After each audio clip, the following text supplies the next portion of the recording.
20 नवंबर 1979 के इब्तिदाई औकात में हज़ारों की तादाद में नमाजियों ने मक्के की अजीमुश्शान मस्जिद में नमाज अदा की। هذا هو اليمن في البيت العتيبي.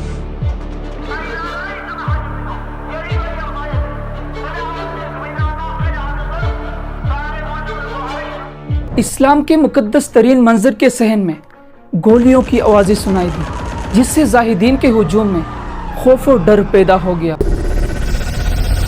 इनसे बेखबर मुकद्दस शहर मक्का एक ऐसी बेमिसाल वाक़िया का मरकज़ बनने वाला था जो पूरी मुस्लिम दुनिया को सदमे पहुंचा देगा और सऊदीया की तारीख का रुख बदल देगा। هذا هو اليمن.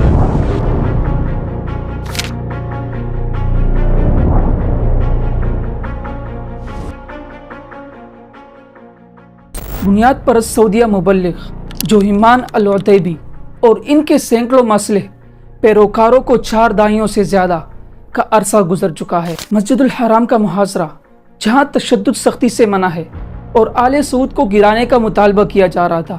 जोहिमान और इनके पैरोकारों ने हैंडगन और राइफल बंद ताबूतों में छुपा रखी थी और इन्हें सहन के बीच में रख दिया, जो कि जोहिमान के सिग्नल पर तकसीम किया जाएगा। जब इमाम ने फजर की नमाज पढ़ी तो मुबल्लिग ने अपने पैरोकारों के साथ इमाम को एक तरफ धकेल दिया और एक बागी था जिसका नाम खालिद अल-यामी था। इसने माइक्रोफोन का कंट्रोल संभाल लिया था।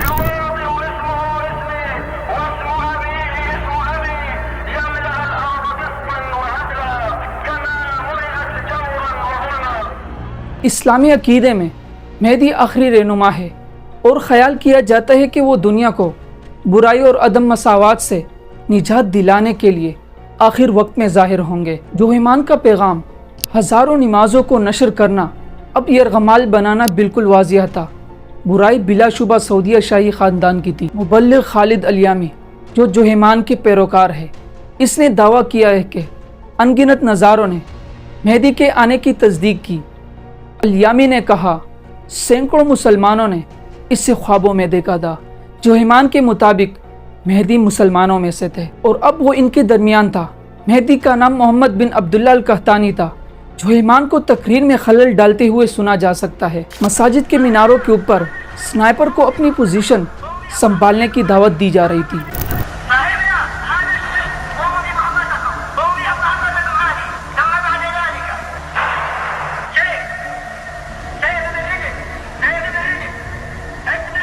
सिर्फ 1 घंटे के अंदर मस्जिद का कब्जा मुकम्मल हो गया और सऊदी हुकूमत को दोबारा कंट्रोल हासिल करने के लिए 2 हफ्ते लगेंगे। वली अहद शहजादा और नेशनल गार्ड के कमांडर शहजादा अब्दुल्ला के बैरून मुल्क मुकीम सऊदीया रद्द अमल सुस्ता। इब्तिदाई तौर पर इन्होंने मस्जिद के दरवाज़ों पर अनआर्म्ड पेट्रोल कार्स भेजी ताकि वो तहकीकात कर सके, जिसे वो एक मामूली झगड़ा समझते थे।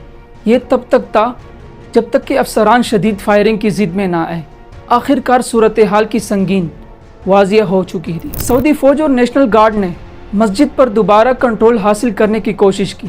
पैराट्रूपर्स, आर्म यूनिट्स और फ़ौजी तैयारी तलब किए गए, लेकिन हमलों की लहर के बाद बागी नाकाबिले शिकस्त रहे। जोहिमान और इसके पैरोकार हथियारों से लैस थे और कमरों और चैम्बरों में छुपे हुए ज़ेरे ज़मीन पीछे हट गए। एक मजहबी फतवा हासिल करने के बाद, जो कि डेडली फोर्स का इस्तेमाल की इजाज़त देता है, और फ्रांसीसी पुलिस टैक्टिकल यूनिट्स की मदद से सऊदी फोर्स ने मस्जिद की ज़मीन में सुराख करके और नीचे गैस के कनस्तर फायर करके बाकी बागियों को बाहर निकाल दिया।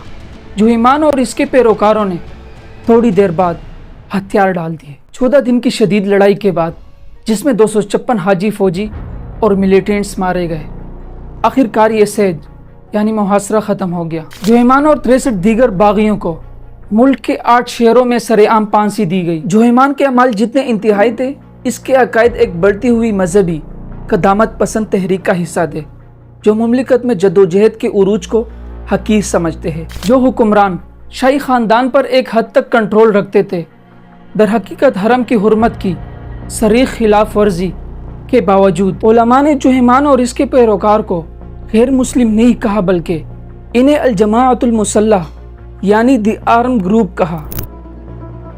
were living a very normal life, like the rest of the Gulf countries. Women were driving cars, there were movie theaters in Saudi Arabia, women worked everywhere. مکہ کے معاشرے نے سعودی عرب میں سماجی اور سیاسی طور پر دیرپا اثر ڈال دیا.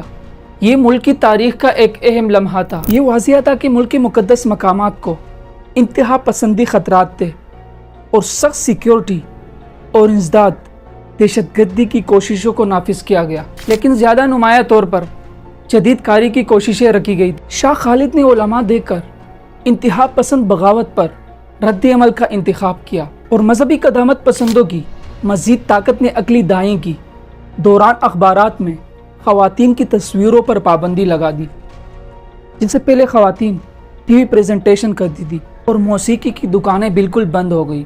مذہبی پولیس کو مزید اختیارات دیے گئے اور کئی دہائیوں تک علیحدگی کو اعلیٰ درجے پر لاگو کیا گیا. ان اقدامات نے ملک کو دنیا کی سب سے زیادہ مذہبی قدامت پسند مملکت میں سے ایک بنا دیا.